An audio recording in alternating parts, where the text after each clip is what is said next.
观众朋友，大家好，欢迎收看4月20公司第一台下晡新闻，我是陈淑君。先一开始来看交通部长早起交接王国材正式接任部长，以及致辞的时表示，未来上重要的目标之一，就是要落实台铁的改革，保证行车安全。针对台铁局长的遴选，伊讲嘛已经有找到适当的人，也毋过佫需要行政院的同意，嘛已经有甲院长沟通过了。 市调交通部长这个职务，林佳龙伊穿西装无干领带，表情轻松。致辞时阵强调，已将交通政策重担交予新任的交通部长王国材。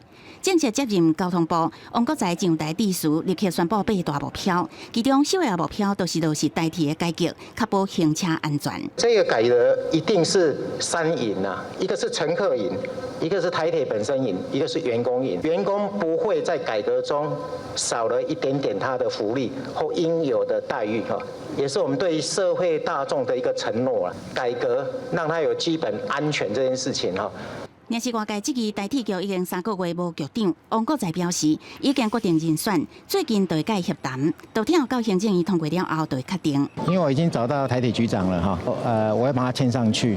那个因为这个需要这个院同意哈，现在没办法在一个来还要交换名片哈，这个没办法，现在一定马上上手的。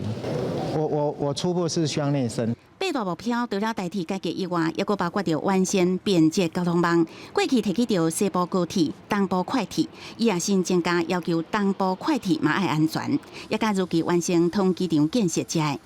另外，针对泰鲁国号后续，王国材表示，台铁局当地查清楚联合台铁公司的建造疏失，针对合约的项目当地确认中，台铁有可能直接向联合台铁来求赔偿。记者综合报道。 再来看《纽约时报》报道讲，台湾甲巴拉圭邦交因为疫苗，和中国建旁插针，邦交是有进步。也毋过，咱的外交部早起搁一届解释讲，外国媒体报道讲的嘛，一定是之前的状况咯。目前两国的邦交是真稳定。 上次交警国司新任贝里斯驻台大使毕坎蒂进前，捌是贝里斯市的市议员，一个投资社区国家发展加女性福权这重要基地，是贝里斯杰出的新生代女性。总统撰文表示，毕坎蒂这摆驻台显示，两国重视邦谊，未来也继续深化合作。 去年我们两国除了共同面对疫情挑战，也持续的深化各领域的合作，包括完成签署经济合作协议、航空服务协定以及刑事司法互助条约。台北双方去年签署经济合作协定，佫希望疫情过后两国应增加经贸往来。 台湾一个广告友邦，毋过南美唯一的友邦巴拉圭，因为疫苗欠缺，真侪摆传出中国是要趁机会破坏邦交。纽约时报也报道，台巴邦谊邮警部、外交部记者过一摆澄清，外国媒体报道拢是进前的状况，传出断交毋是事实。也在重申昨天我个人讲的话，就是我们跟中华民国台湾跟巴拉圭共和国的邦交是稳固的啊，那所以。 在此都要特别声明啊！那也许有人说邦交危机啊，什么马上要断交，这个都不是事实。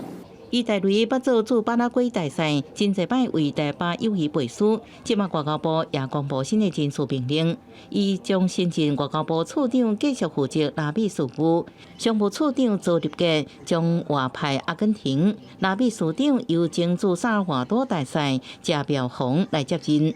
记者综合报道。 来看美国甲日本的峰会，讲到台海和平稳定的重要性。日本的媒体嘛报道指出，讲若使台湾甲中国发生战争，日本的自卫队会使以2016年制定的日本和平安全法制来采取行动。国防部是表示，正感谢其他国家对台海和平的支持。 台海局势无稳定，在结束的美日峰会观察台海和平稳定的重要性。日本特别新闻进行报道，那台湾甲中国出现武力冲突的紧急情形，日本应引用2016年生效的日本和平安全法制，自卫队应采取3种无同款强度的行动，引起外界讨论。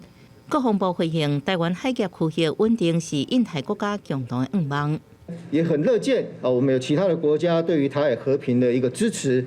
那么，我想这个我们跟这些友盟的国家有这样的一个共识哈，对于维护区域的和平稳定，我想是一个帮助。如果说今天日本就介入了这个两岸之间这样一个军事冲突的话，会不会让日本本身这样的一个军事基地或者是日本本土遭到这个北京方面用弹道飞弹或者长程巡弋飞弹攻击？专家认为，卡住台海情形恶化，美军协防台湾，日本自卫队应该未直接介入，是做后勤保障工作。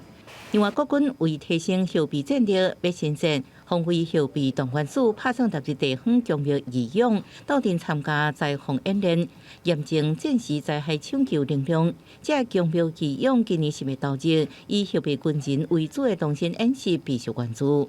整个民间的力量，从个人到 NGO 到教会到公庙等，都发挥庞大的力量，支持整个国家政府跟社会的一个运作。那未来在我们面临更重大的一个可能敌情威胁跟灾变的时候，这股力量我们必须要更予重视。另外，国军争取的对美军购航母，目前只存空军 AGM-158稳固强力飞弹。美方也无点头要卖，专家分析，这飞弹有别种中程能力，甲国产的慢潜弹拢能做到源头打击，毋过伫精准打击方面是搁较厉害，用精准攻击敌方机关中心，削弱敌军强大力度。记者综合报道。科化严重，中部地区对这个月初6开始，一礼拜敢若送水5天，2天停水。也毋过，中部主要的这个水库目前的水量敢若剩3.7%。经济部长王美花早起是呼吁大家爱做伙来省水。中部地区是公5停2嘛，哈，那公5停2在科学园区的部分，因为有专管，所以它节水率是15%，哈。那其他的地方也都有节水率到11%。在台中，我们最近陆续针对台中的工地呢，把这个工地的这个水拿来再回收使用。那没有净化以前，产业其实也可以拿来它做的产业用水。中部地区敢有必要改做送水4天停3天？王美花是表示，目前咧整理中部地区的地下水，佮有其他的水源，目前是佮有工地地下水佮88口井等水源会使使用。一礼拜送水5天的限水政策，到5月底之前，应该是佮无啥物问题。再来看立法院之前指出，目前立法院的建筑有12个所在是违章建筑，有市员的要求台北市政府应该爱处理。监管处是表示，已经针对地下室的违规，要求在1个月内底爱改善。立法院长游锡堃是表示，支持依法来处理。立法院面临建筑物牢固的问题，改建的声音真多。立法院长游锡堃进前筹组国会环境咨询委员会，考察立法院现有的设施，发现有达到12位违建。剔除大建的护理社、停车场改建的印刷所，拢是违建。有国民党市员伫议会质询的时阵，要求台北市政府爱强硬处理。是否面对现在这种发生立法院的时候？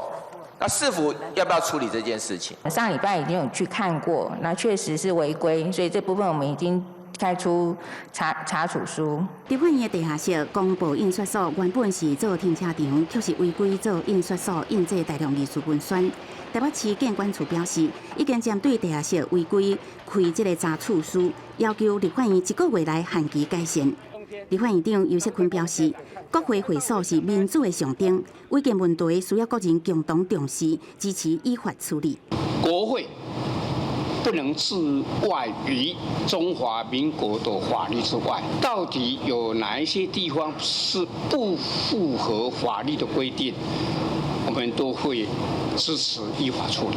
立法院的现在的用地还是学校用地啊，第一个要先把用地名正言顺，先跟台北市做一个比较好的沟通跟交换。把土地取得之后，这些违建才有把它解决。立法院用地问题同款争论几60年，立法用地是属于台北市政府的用地。台北市长郭文哲捌伫2018年提出议定换地，以立法院的用地来换中央的南港橄榄挂工厂用地，去予台北市议会否决了后破局，改采无偿拨用。目前立法院土地所有权也是属于台北市政府的。记者综合报道。国际新闻来看，法国按算对5月份开始，和做过疫苗的人摕到证明，会使去法国佚佗。也毋过最近全球的疫情又搁压起来，美国是拍算讲要针对8成国家拢来提出旅游警示。咱国内医生是表示讲，目前世界各国疫苗注射率拢无介理想，佮加上疫苗嘛造成病毒变种了愈紧哦，所以目前全世界的疫情并无真正转好的趋势。全球新冠肺炎确诊人数继续增加当中，美国要提升旅游警示，全球8成国家被列入莫去旅行的警示。不过，法国总统马克宏是计划5月开始，做过疫苗的人用提证明到法国旅游。针对全球边境是不是用早一解封，国内医师表示，要看各国疫苗注射率。疫苗虽然好像从报道看起来打得如火如荼。可是你仔细去看，这个每个国家疫苗接种率都很不理想。整个欧洲呢，大概不到10%，除了英国以外啊，除了新加坡以外，大概更是惨，都可能不到5%。那美国自己本身的接种率是25%左右，这个离族群免疫力都有一段很远的距离。医师表示，全球今年应该无几个国家用达到族群免疫力，原因有疫苗本身供应数量是不是充足，是不是用顺利接顶悬迄2支，加上新冠疫苗是伫真短时间内底发展出来，未少民众拢也咧观察，所以目前只能保护遐做过疫苗民众，伊无办法去保护其他人。同时，部分疫苗注射了后，会加紧病毒的变化，致使病毒更较大压力，变种更较紧。所以目前规疫情看起来无真正转好。AZ 疫苗有好几个临床试验哈，那最差的是5成，最好的是8成几。我们会估它跟嬌生是差不多的，因为它们都是腺病毒载体疫苗，然后嬌生就是7成。所以如果用7成去估的话呢，族群免疫力呢？如果你要6成多的人有把握力，就要达到9成的。医师表示，国外疫苗制造厂最近在加速调整配方，来应用更新的变种病毒传播。另外，国产疫苗是不是有效果？要搁等更较侪数据来证实。记者综合报道。再来看土耳其发生第3波的疫情，19号前通报死亡的人数有341个人，是1个月前的4倍。目前土耳其嘛已经有432万外的病例，最近就会超过英国，成为全球第6个患着病的国家。印度疫情嘛阁真严重哦，对15开始，每一天患着病的人数拢超过20万例。印度首都新德里民众排甲长道路咧等体检。印度疫情严重，根据 BBC 的报道，为15开始，逐天确诊拢超过20万例，目前有1506万例确诊，全球第2多。疫情上严重的首都新德里甲马哈拉斯特拉邦开始出现医疗物资欠缺，民众体检延迟，致使无法度及时接受治疗。印度上好嘅马哈拉斯特拉邦甚至阁派出丧尸卡车到其他所在再丧尸。新德里官方宣布19开始实施1礼拜封锁。आपकी सरकार को ये लगता है कि दिल्ली में कुछ दिन के लिए लॉकडाउन लगाना ज़रूरी है, तो आज रात को 10 बजे से अगले सोमवार को सुबह 5 बजे तक 6 दिन के लिए दिल्ली में लॉकडाउन लगाया जा रहा है。消息一出来，真侪医工为尾仔到半暝，抢坐公共运输离开首都圈，因为伫封锁期间会无法度做事，而且封锁的时间真歹有期。पिछली बार 1 महीने को 1 दिन के लिए बोल के 4 महीने तक की लॉकडाउन लगा रहा, परेशान रहे। फिर कंपनियां चालू हो गई, उसकी वजह से आ गए। फिर ऐसा 1 हफ्ते के लिए बोल रहे हैं, पता नहीं क्या कर सकते हैं, इसकी वजह से जा रहे हैं。因为印度疫情严重的原因。英国首相强生也宣布取消原定的印度行，英国也要将印度列入疫情红色警示清单。另外，土耳其爆发第3波疫情，4月19通报死亡是341人，是1个月前的4倍，重症是3319例，是1个月前2倍。目前土耳其总确诊数是432万多例，确实疫情继续失控，恐惊最近对超过英国，将做全球第6悬。公司新闻郑慧仁报道。在香港的医团媒拍算要卖掉台湾的《彭哥日报》，已经风声真久了。昨暗宣布已经甲佮到底的第三方来签备忘录，目前是传出讲有2间公司有想要买。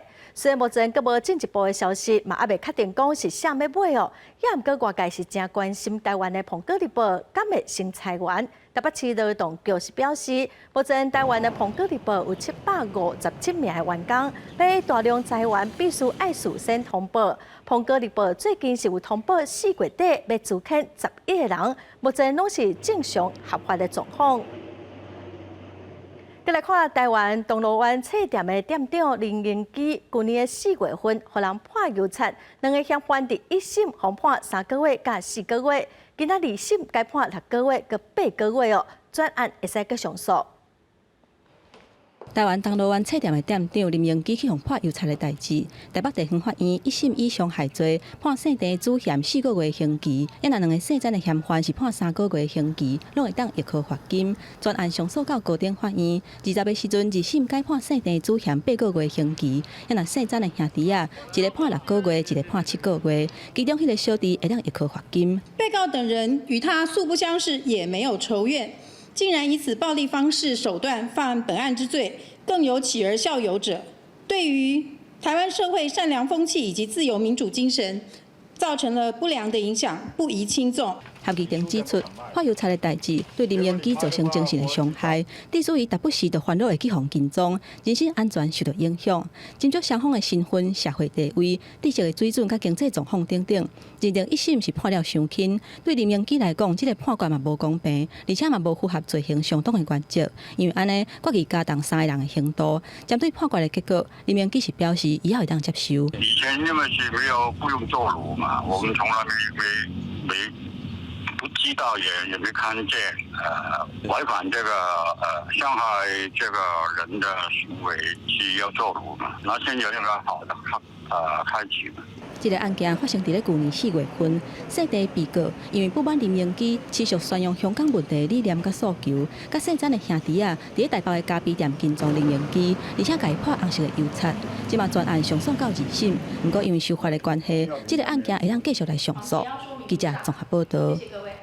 即卖人拢真爱使用外送平台，劳动部统计，目前全台湾大约8万名的外送人员，职业在系认定薪水计算的争议嘛是愈来愈多。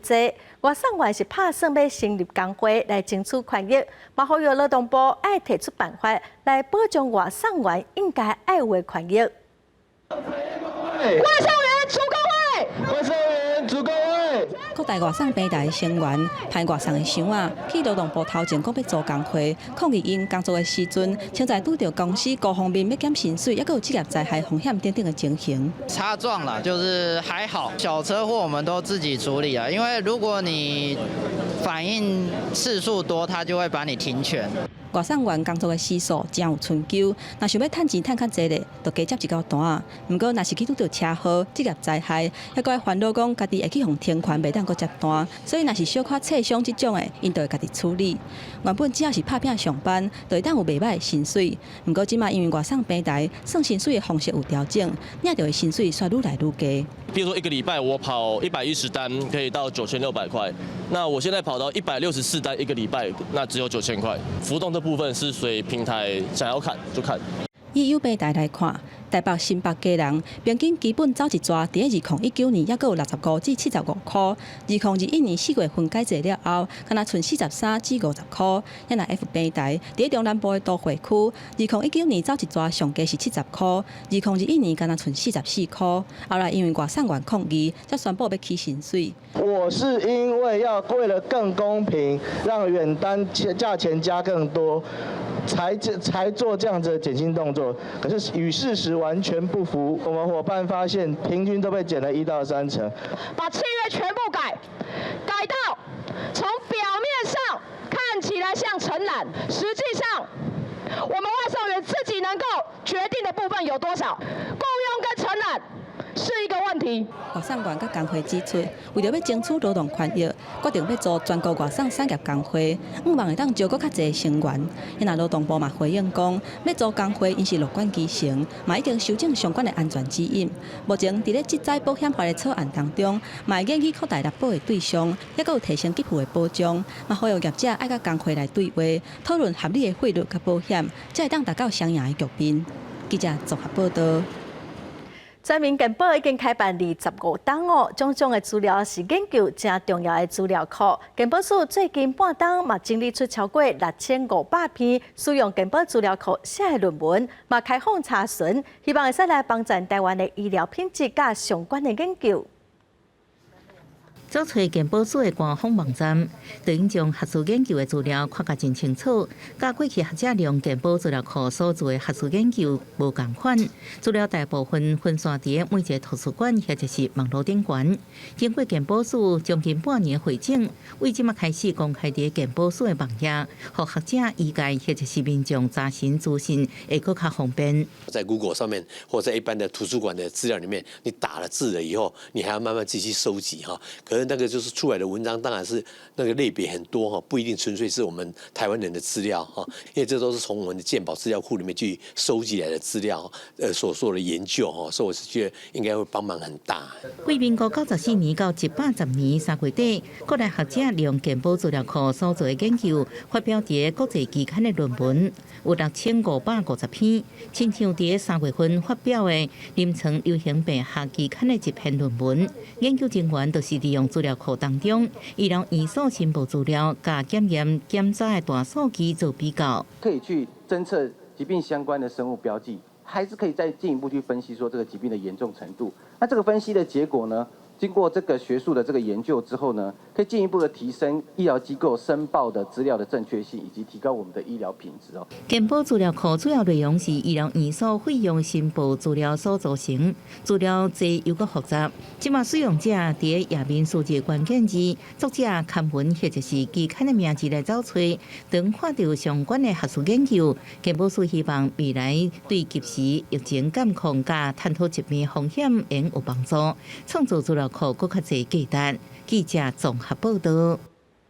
台铁德鲁古河事故才发生，花莲吉安乡一个滨高道第17发生一台超载货车卡伫滨高道顶头哦，当时有一台普悠玛号特别通过，加载保全看到，赶紧通报要求货车放慢速度，嘛到三港货车北区才无发生事故。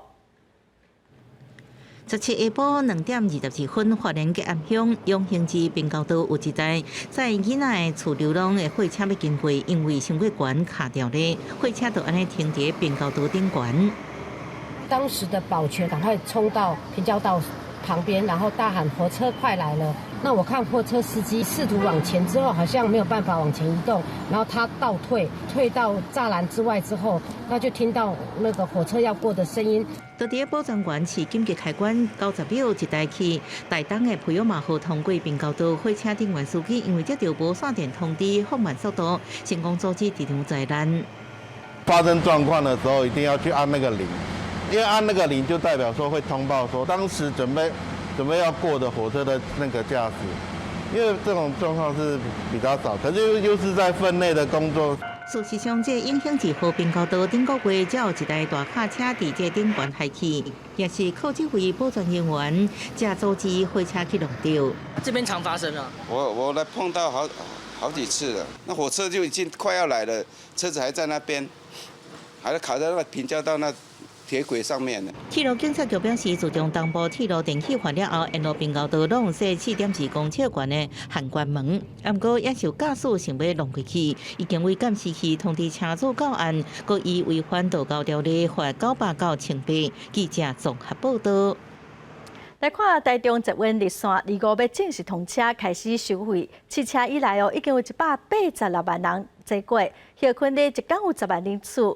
未来台中的老大人、身心障碍者拢半票，也毋过是有人呼吁讲，应该互外县市的老大人，卖使来享受优待。几啊位时代坐电动轮椅，按算要去台中市区耍一天，当有捷运通坐，因感觉真方便，车钱也省真多。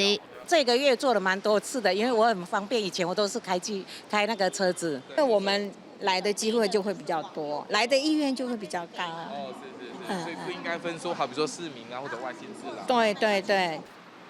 外关市的老大人用当地县市的敬老卡，伫赛坐台中捷运，提升坐长辈来台中佚佗的意愿。台中捷运公司统计，到这个月19，试用运的累积量有186万人次。日均运量平日5万，假日是10万。那么主要的客源是来自于高铁台中站跟市政府站。这个月25，台中捷运绿线特别正式收钱营运。台中捷运表示，5公里内是20块，每2公里加5块，总计就是50块。目前台中市民来用敬老卡和儿童卡，就会使半价坐车，而且也通用点数纳车钱。也拿外关市的老人若有敬老卡，虽然也是优待半价，不过无法度扣点数。考虑到成本的问题，还有就是其他的县市的一些交流，或是他们的沟通。他们的成本到怎么样？48小时、24小时的相关方案，那这一块可能很多是针对游客。那后续我们当然会针对不同的族群，有不同的这个方案推出。袂少人咧讨论，只要下规定，就应该爱有同款的权利。不过也有人烦恼讲，会造成台中市财政的负担。市府这边是表示，目前犹太若是照敬老卡的规定，未来会搁评估载客量，针对市民和外关市的民众。推出一日票或者是月票。记者综合报道。高雄河村技术学院对104学年度和教育部来做专案辅导的学校，107学年度来科系停止招生哦。今年阁有3个科系要停招，教育部嘛要求河村对112学年度全面停招，嘛爱伫2个月内提出停招的计划。也毋过校方不服，讲因会提起诉愿来捍卫学校的权益。这一大校园目前只剩688名学生在读册，这是高雄的河村技术学院学校，和教育部要求81学年度全面停招，而且2个月内底要提出着停招的计划，保障着师生的权益。说他有并班上课的问题，有学分抵免的不当的问题，或者是没有依照课表来开课等等的问题，那这一些问题始终没有获得一个根本性的一个解决。对此，河村表示，我都接受提出资料，强调因招生率为107年的学年度就开始提升，目前招生超过65%，符合的规定。嘛，澄清因曾经爆发过的幽灵学生的争议，已经是无起诉。针对教育部要求停招，因嘛讲会提起着诉愿。而伫这段期间，学校认为教育部不应该再要求学校爱提出着停招的计划，较袂影响着判断。自己怎么办？应该是不会吧。最好可以顺利毕业吧。对于这个处分是不服的哈。那我们依照规定哈，我们也在最近也跟这个提起诉愿，也目前也成立了这个教务的咨询委员会啊，不断的我们要希望我们的教学品质呢不断的来提升。不过教育部表示，若是学校继续无改善，停招一档了后，还是有可能会停班。但学校嘛强调，不管结果是安怎，学生甲老师的权益一定袂损害着，因为学生一定会当读到毕业。记者王刘婷、陈汉坤、林志坚高雄台北报道。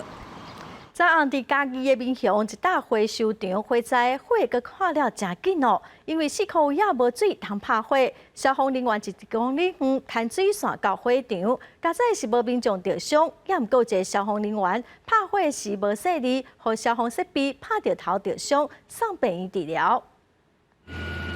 伫暗暝中火正大，烟也一直冲出来。19暗7点外，有民众看到嘉义民雄乡一间火烧场边仔拢伫咧发草的空地啊，着火，赶紧靠互消防队。烟锅火拖到火烧场内面拢是高度的物件，规个火烧场拢着火。我们7点10几分的时候报119，结果没有通，我们打110，然后警察先来，然后之后双埔的分局先来一台，然后之后第2台大概晚半个小时来的。暗暝中，这场大火让人看了真惊。嘉义县消防局派10几个分队到场斗相共拍火。现场的消防人员讲，因为规个火烧场拢着火，先控制莫搁团火，要规个拍花无遐紧。我们派的人车在周边做这个极限火势的动作目前火势已经在极限在核车厂里面，没有往外扩大燃烧的迹象。那我们持续呢会在周遭做警戒。因为火正大，边仔资源阁无够，将人员拍火更加困难。7号星期附近1公里远的排水沟，甲民雄的污水处理厂抽水拍火。民雄乡长胡嘉雄也到现场关心，也提醒当地民众唔当随便烧杂草。应该起火点不是在这个地方，也是在边缘的水沟旁边。然后就是现在干燥嘛，这个火烧起来，我们也希望乡民呢要注意这个平时比如说杂草不要去燃烧，以免像这样发生这么大火。消防局讲，好佳在无人调伫咧会场内面，验估一位53岁姓吴的消防员无顺利，和落来水大头讲到腰。好佳在只是皮肉伤，已经送病治疗。记者综合报道。地方风送头，咱来看台南市的南西梅岭风景区有一个天然出泉水的所在，这嘛是防疫火警告真重要的所在哦。不过最近科花水是真少，即卖养火警告的量嘛有受到影响。最近台南市政府嘛提出100万的奖金，要来鼓励民众做伙欠水。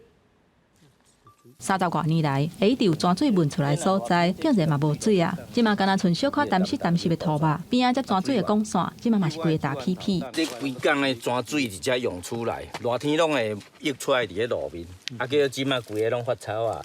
应该就是对今年迄个热天啊无风台降雨量无够，就减少咱这个地下水的蓄水量啊。当地无自来水，民众拢是直接接泉水来用。即嘛无泉水，就爱落山载水回来用。这个合作出水点的所在，嘛是当年4、5月的时阵看火金菇的所在。不过今年火金菇煞减9成，敢若剩几百只尔，甲养过几万只飞来飞去是天差地。进前的这个状况，敢捌看过？未曾有呢。土伤大吼，伊无法度出来。因为今年遮尔大，所以目前来讲，即马几百只尔，连进前的1/10都无够啊。连山区都欠水，就会当看出这届考验是偌严重。因后台南市政府嘛推出上100万欠水的奖励金，呼吁民众都要准则用水。那凡是在5、6月份的水费，比起3、4月份的水费，减少30%以上的，那不用抽奖，不用这个。去抽，直接录取前600名的人，我们每一户有1000块的奖金。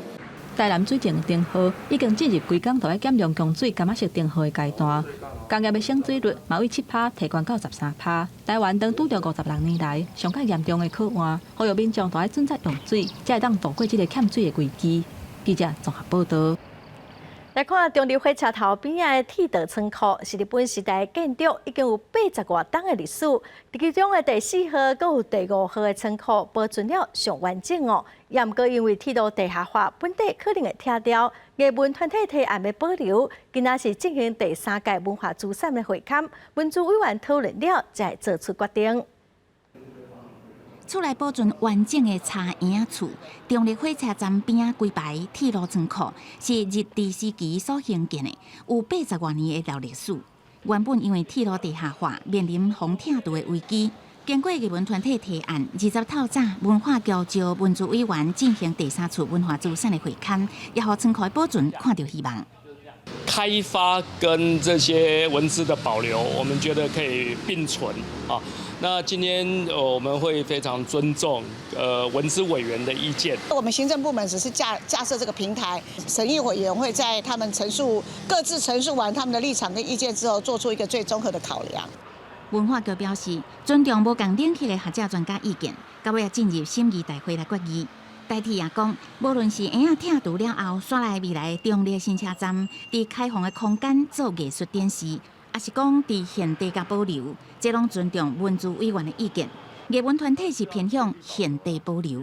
我会希望它是现地保存的，因为其实这个仓库它留在这边，然后还有它整个建筑物的结构，还有木行架，它其实都非常具有意义。对于中立的运输故事才是最完整的。成立中立铁道博物馆。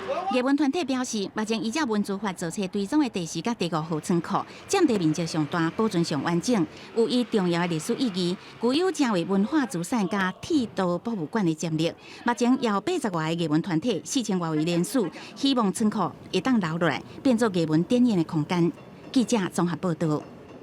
环保署长张子健去年表示，讲会推动温室气体减量管理法的修法，希望今年甲修正草案送行政院。也毋过目前是拢无看到修法的版本。绿色和平是批评环保署上过消极，早起我嘛去环保署来表达诉求，因要求甲2050年零碳排，佮有碳交易的定价，并订伫草案内底。绿色和平人员伫环保署正门口放出一个带有碳定价的架啊，画面上倒边是传出台湾可能制定的碳定价$4，价数愈往正边愈悬，中是绿色和平建议的碳定价$35。画面上正边是世界银行上悬建议值$100。绿色和平批评台湾有期的价数比世界标准价非常低。$4的碳费在国际上是非常低，而且没有效帮助减碳的一个费率标准。那不管是绿色和平的建议值，或者是世界银行的建议值，都远远超过。环保署已经启动温室气体减量和管理法的修法程序。绿色和平选伫422世界地球日的前2天来到环保署呼吁，应该甲2050年净零碳排目标甲有效的碳定价明确来立法。对此，环保署回应，继续咧收集各方的意见，强调碳定价还未定好价。有关定价的一个内容，我们会在后续的母法这个修订之后，在执法的时候持续与各方沟通，再来做定。温管法修正草案搁伫意见收集阶段，但绿色和平批评过去几个月以来，环保署态度消极。事实上，环保署长张祖敬去年立法院捌表示，预计今年送行政院，上紧希望这个会期送入去立法院，但目前已经到4月啊，草案犹原还未送出环保署。记者林文国家报台北报道。中小学校长协会甲国家教育研究院合作，定出校长应该爱有的专业素养，佮有指标哦。其中公共关系，嘛互认为是做校长嘛爱有的能力。各中女校长学校内同事检举，上班时间应酬，佮伫校庆迄顿工啉酒醉，行为无妥当，引起正大的争议。不过为着经营地方关系，或者是压力伤过大，敢无较好的应对方式。交际的一些文化，其实在台湾是很常见，但是自己能够到哪一个程度，其实自己要去拿捏。因为我觉得校长你是有官箴的。校长的专业素养是啥物？长期以来并无明确的定义。为此，中小学校长协会甲国教院合作办理座谈，建立7大专业素养甲21项指标，要实践因材施教，用行政来领导校务的发展，经营公共的关系甲互信的文化，遵守伦理规范。协会也规划师傅证照，互独臂的校长会当参考。有专业能力达到一定水准以后，我们聘为师副校长，他在辅导那个出任校长，所以他们需要拿到师副校长的证照。他可能就说：哇，当校长那么辛苦，那我干嘛要跳入火坑？为什么要跳入火坑？但其实我们以我们在这边10几年，我觉得当校长我每天都很开心啊，因为我觉得说。我们的理念跟我们的做法，那可以得到各界认同。其实这是一种专业的表现啊。家长更较关心教育，老师有工会，劳动的意识变悬。协会指出，凭英国来讲，想要做校长的人是愈来愈少。若是会当伫独臂训练的时阵，就提供专业素养的训练，可能就会当增加老师做校长的意愿。记者综合报道。再来看南口的中间病院有一个外商的资料库，用5000多张电光片发展出一套人工智慧的演算法，会使来帮助急诊的医师判断骨头长期的所在，准确率有9.5%。这项研究成果嘛刊伫国际正出名的期刊，是真受到肯定。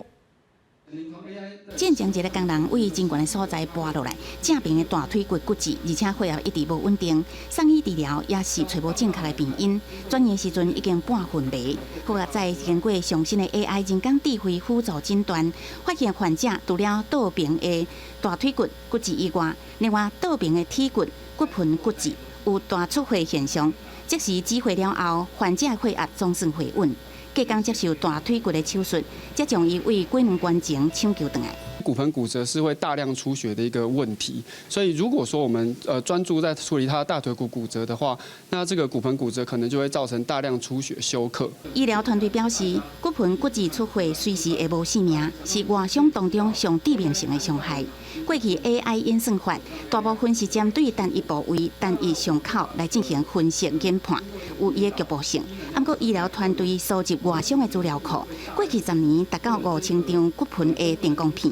研发出一套新的 AI 演算法，同时会当辨识5种以上的患部部位，并且用热点漂示，会当真精准辅助第一线急诊的医师来诊断甲治疗，准确度达到95%。AI 它不是取代医生的一个角色，它是等于是提醒你这个医生，我们要注意哪些部分，病人才不会因为这样子的急性问题而失去生命。医疗团队强调，真侪部位的外伤，也甲性命现象不稳定的人，差不多拢甲时间伫咧比赛。若说讲会当有 AI 智慧影像的辅助，就会当提升外伤患者的存活率。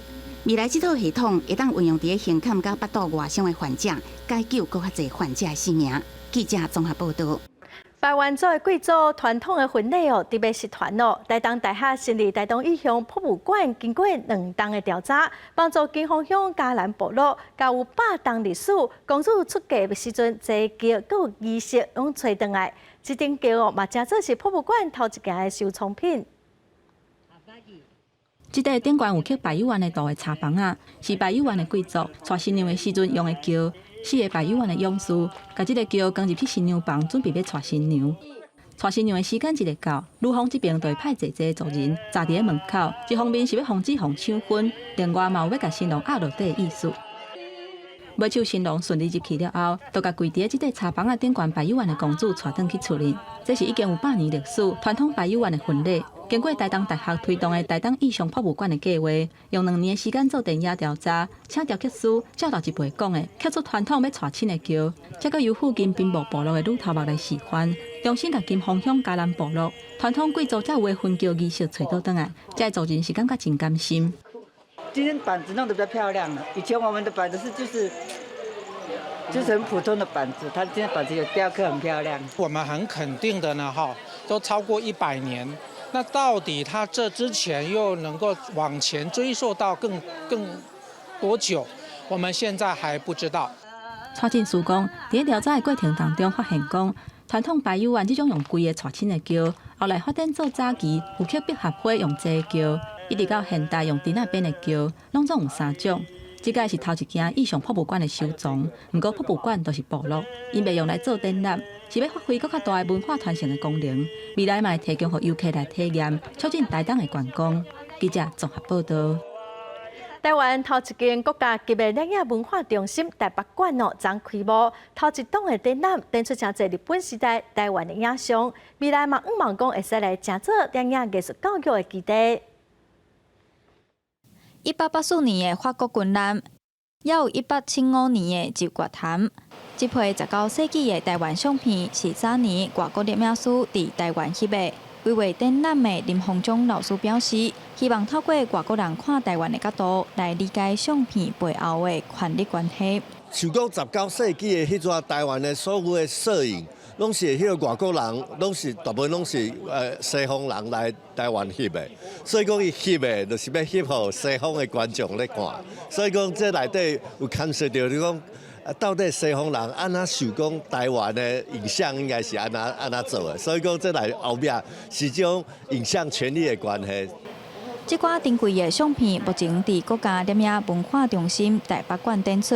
这座台湾头一间国家级的摄影文物保存机构，经过民间摄影界为1994年开始走踪，2015年伫文化部正式启动国家摄影资产的抢救计划。一路参与的摄影家曾玲嘛希望未来摄影文化中心会当串联举办全国性的摄影活动，建立台湾品牌。台湾国际摄影艺术节，或者是台湾国际摄影大会或者博览会这样的一个比较大的活动，不管是1年1度，能够变成一个固定的常态性的一个举办，这样以建立台湾的一个在文化上的一个重要的品牌。文化部表示，国家摄影文化中心台北馆的主要任务，除了抢救、修复老相片，研究推广也是重要的工作，要让台湾摄影界的摄影作品有处通转。除了台北馆，未来嘛希望伫台湾各地头拢会当设立国家摄影文化中心，透过一张一张的相片，讲出台湾的土地故事。记者杨水晴、曾海文台北报道。来看美国太空总署 NASA 无人直升机创新号已经完成人类史上头一届的火星试飞任务，这嘛是咱人类头一遍伫火星飞行。NASA 是表示，这是以早毋捌有过的飞行记录。这是美国加州帕沙迪纳 NASA 喷射实验室内面传出欢呼的声音。因伫咧庆祝的是伫咧火星顶头的无人直升机创新号所缔造的历史。伊成功离开火星的表面3公尺悬，飞39.1秒，然后降落，是人类史上伫另外一粒星球进行有动力受控制飞行。The atmosphere there is so thin, right? About 1% compared to that at Earth. That's like on Earth being elevation 3 times the height of Himalayas. So the air is very thin, and Ingenuity had to be really light, small, and has to be able to fly in this thin atmosphere and survive on its own. 根据自火星传回来的资料，当1.8公斤的创新号是伫美国东部时间19透早3点34分创新的飞行记录。资料伫几点钟久了传回来地球。NASA 讲，这是莱特兄弟1903年开家己制造的飞机飞进去天顶，为人类开启飞行新时代了另外一项新的纪录。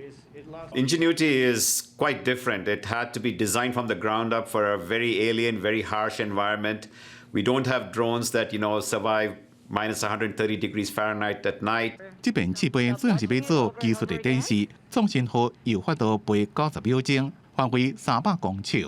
创新号这边试飞成功，又为探索火星甲其他太阳系星球开创一个新的模式。公司新闻吴文玲报道。自动驾驶的应用是愈来愈现实。伫洛西亚有一间科技公司当个替洛西亚的铁记录来设计自动驾驶的系统，那么做伙来了解。总部设伫咧莫斯科的人智驾驶，是一间伫咧开发无人驾驶的科技公司。因所生产的传感器加神经网络，互车伫咧驶时阵会当随连接当伫咧头前的物件是虾米系做出反应。这套系统也佫特别针对俄罗斯铁路的恶劣的条件做训练，无论是落大雨、暴风雪、日时也是暗时，电脑拢会当连出正确的轨道。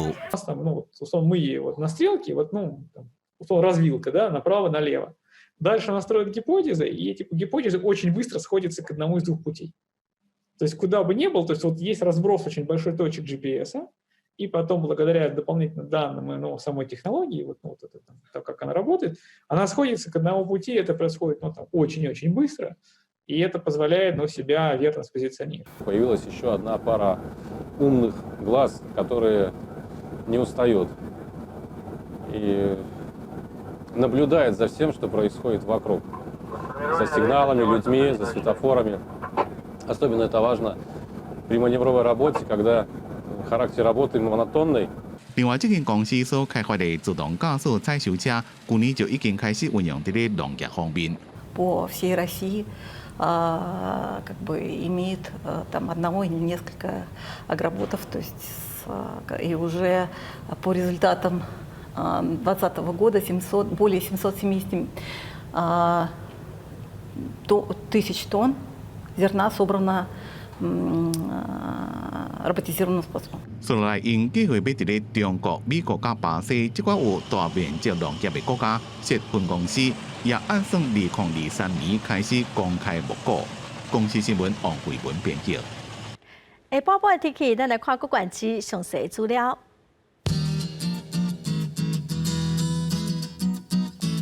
北部地区上低23度，上悬30度；中部地区上低26度，上悬30度；南部地区上低24度，上悬30度；南部地区上低21度，上悬27度；外岛地区上低18度，上悬26度。